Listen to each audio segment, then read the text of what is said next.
On va voir ensemble dans cette vidéo les raisons qui expliquent pourquoi monsieur revient. Le but de cette vidéo, c'est t'aider à comprendre quelles sont les raisons qui peuvent l'amener à revenir vers toi. Donc on est vraiment dans l'angle de rentrer dans sa tête, mieux le comprendre. C'est ce qui te permettra d'avoir une communication, une posture plus adaptée en fonction de ce retour-là. Ok ?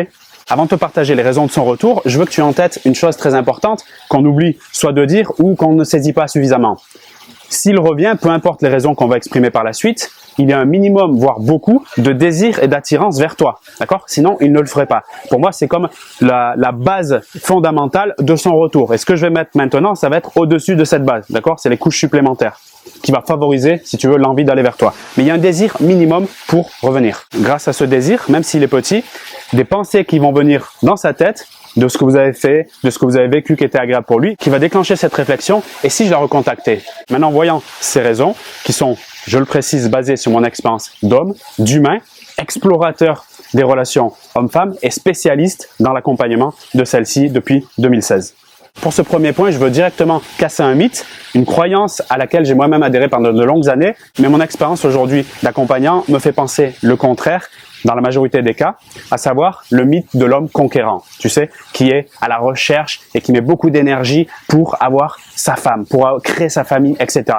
Non, les hommes sont fainéants, de manière générale. Je dirais même l'homme, mais la femme c'est pareil, est de plus en plus fainéant dû à l'essor des sites de rencontres. Donc tu restes chez toi, tu commences à discuter avec des personnes, également au fait que c'est plus difficile pour eux, ça les arrange même pour la plupart d'entre eux, à aborder dans la rue parce qu'on peut les taxer d'être harceleurs, etc. Par rapport à cette fainéantise qui est d'abord psychologique, innée, j'oserais dire, mais qui est aussi culturelle, comme je viens de l'expliquer, qu'est-ce qui se passe? Ils préféreront, par souci d'économie d'énergie, s'orienter sur une relation déjà existante. C'est-à-dire, pour faire simple et concret, j'ai déjà des numéros ici, j'ai pas besoin d'aller dans la rue ou sur les sites pour avoir ce numéro et faire toute la démarche de rencontre séduction, du conquérant, on pourrait dire, ou de celui qui est dans la nouveauté. Bien sûr, ceux qui aiment la nouveauté perpétuelle le feront malgré tout.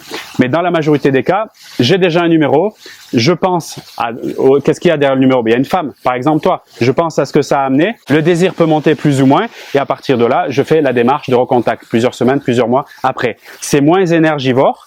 Et c'est là où je dis qu'il est fainéant. Et à partir de là, tu reçois ce message, ah tiens, il revient. Qu'est-ce qui se passe? Qu'est-ce qu'il veut? Eh oui, il peut avoir cette raison, qui est pour moi la raison principale. Il est fainéant. La conquête, la drague, ça prend beaucoup d'énergie et c'est pas forcément très efficace pour la plupart des mecs. Donc à ce moment-là, il préfère aller prendre contact avec la personne, peut-être toi, qui est déjà dans son répertoire. Tout simplement.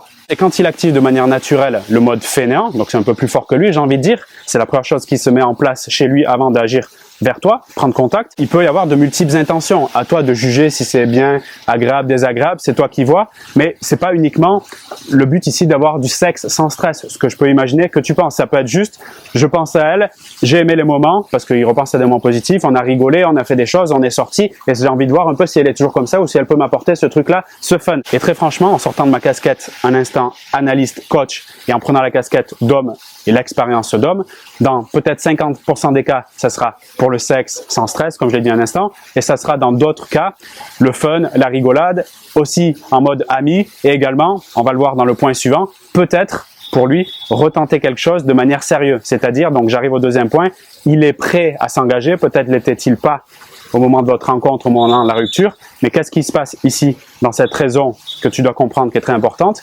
On dit souvent, et moi je suis d'accord avec cette idée, que les hommes, pour s'engager, sont plutôt en mode diesel par rapport aux femmes. C'est-à-dire qu'ils vont prendre leur temps avant de prendre la décision, surtout s'ils ont eu un peu un chaos dans leurs expériences précédentes, avant de se dire « je m'engage ». Et d'ailleurs, pour les femmes, ça peut être compliqué parce qu'elles ont déjà décidé « je vais m'engager ». Elles peuvent être impatientes, ce qui peut mettre la relation en difficulté. Diesel pour entrer en relation. Ce qu'on ne dit pas assez, et que je veux te dire maintenant, c'est qu'ils sont aussi, pourquoi ça changerait, diesel pour se remettre d'une rupture, d'accord? Se reconstruire. Et je vais plus loin par rapport à ça, diesel aussi pour se remettre en question après une relation compliquée, par exemple une communication qui a été difficile ou des incompréhensions. Et encore plus, on en parlait dans une vidéo précédente que tu peux trouver ici, pour les hommes qui sont dits évitants, distants, d'accord? Donc ils vont se mettre dans leur bulle, dans leur grotte après la distance, après la rupture. Ça va cheminer, ça peut être extrêmement long pour certains d'entre eux, plusieurs mois, alors que toi tu peux être soit en attente, soit tu peux faire des démarches vers lui, tu comprends pas ce qui se passe. Il est en mode pas de contact, ok? Parce que tout simplement, en mode Gisèle,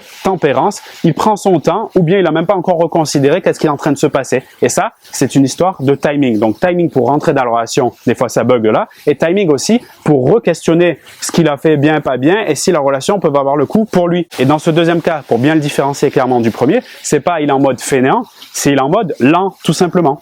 Je peux même rajouter, sans faire un troisième point ici, mais une filiale, on va dire, de ce deuxième point. S'il a un peu d'ego, de fierté, se remettre en question, ben, c'est plus difficile et ça peut être plus long. Et surtout, assumer les erreurs qu'il a pu commettre face à toi, c'est quelque chose qui n'est pas forcément évident. Donc, dans certains cas, il va juste pas revenir. Mais quand il revient là, et s'il a un peu d'ego, c'est que pour assumer ses erreurs ou la reconsidération de la relation face à toi, il a besoin d'avaler le paquet, ça peut prendre un peu de temps. Et donc, c'est ce qui explique son retour tardif, même 1 an, 2 ans, 3 ans après. C'est tout à fait possible.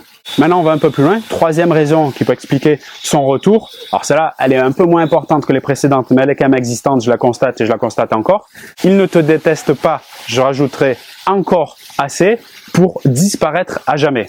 J'observe que les hommes, mais finalement c'est assez similaire avec les femmes, selon la situation, que pour dire je la supporte plus, je peux plus l'encadrer et juste sa pensée crée un ancrage négatif en moi, c'est-à-dire des émotions absolument désagréables, de rejet, de dégoût. Pour en arriver là, il faut pousser vraiment le bouchon très loin. Même un mec qui t'a bloqué une fois, dans certains cas, il peut revenir après. Maintenant, si t'as bloqué de partout, qui t'a dit je te veux plus et tu sens l'énergie très négative, beaucoup de colère notamment, là il y a fort à parier que ça va durer longtemps, même s'il peut revenir beaucoup plus tard.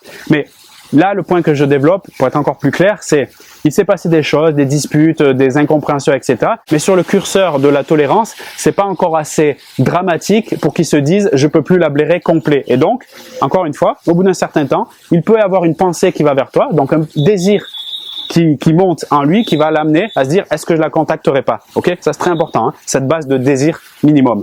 Et d'ailleurs, en accompagnant des femmes depuis les années, je remarque que c'est assez similaire. Les femmes, peut-être inconsciemment, et ça peut te parler, quand elles sentent, quand elles voient des signes qui ne lui correspondent plus, par exemple des valeurs, des aspirations qui ne leur parlent pas, une vision qui n'est pas partagée, un rythme qui fonctionne pas avec l'homme en question, hein, le partenaire potentiel, vont inconsciemment chercher toutes les raisons de dire cette relation ne me convient pas. Ça peut prendre un certain temps. C'est là le seuil de tolérance. C'est là qu'on va trouver la justification de il faut que j'arrête absolument parce que c'est un pervers narcissique. Donc je trouve tous les signaux qui montrent que le mec est détestable pour justifier la sortie de cette relation, je veux dire, sur le tapis rouge. En d'autres termes, de faire le bon choix et qu'il a assumé que je reviens pas en arrière. Je m'écarte un peu. Ça pourrait être d'ailleurs ce sujet l'objet d'une vidéo complète. Dis-moi-le en commentaire si ça t'intéresse. Et pour revenir et reformuler ce point, tant qu'il n'est pas absolument dégoûté par toi, par la relation, ce qui s'est passé, il peut potentiellement se remettre à penser à toi et revenir au bout d'un certain temps.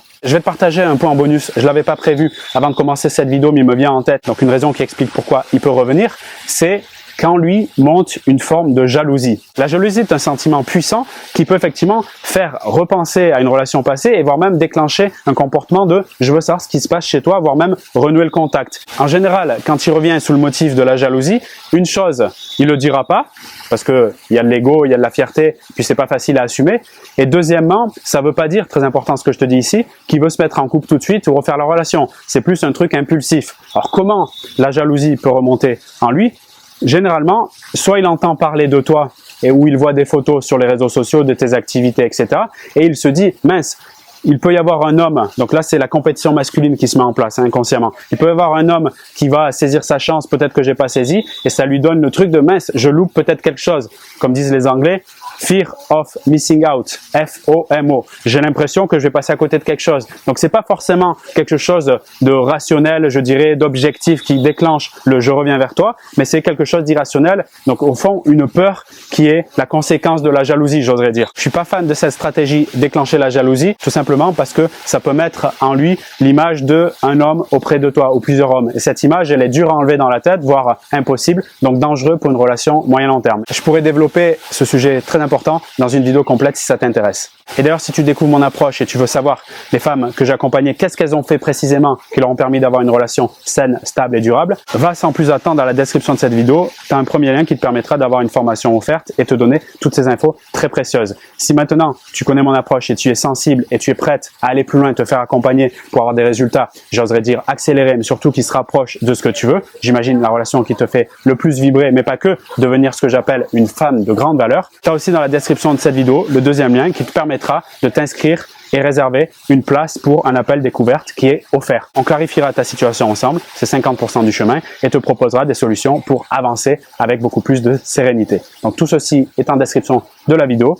Je te remercie encore une fois pour ton attention, pour ta présence, pour tous les messages que tu m'envoies, ça fait vraiment chaud au cœur. Je développe encore du contenu ici, encore pendant quelques jours, quelques semaines, dans cet espace, comme tu le vois, tropical, qui est pour moi très inspirant. Et je te dis à très bientôt dans cette formation offerte ou dans notre appel découverte pour t'aider à avancer avec les meilleures ressources dans ta situation sentimentale et également personnelle. À très bientôt.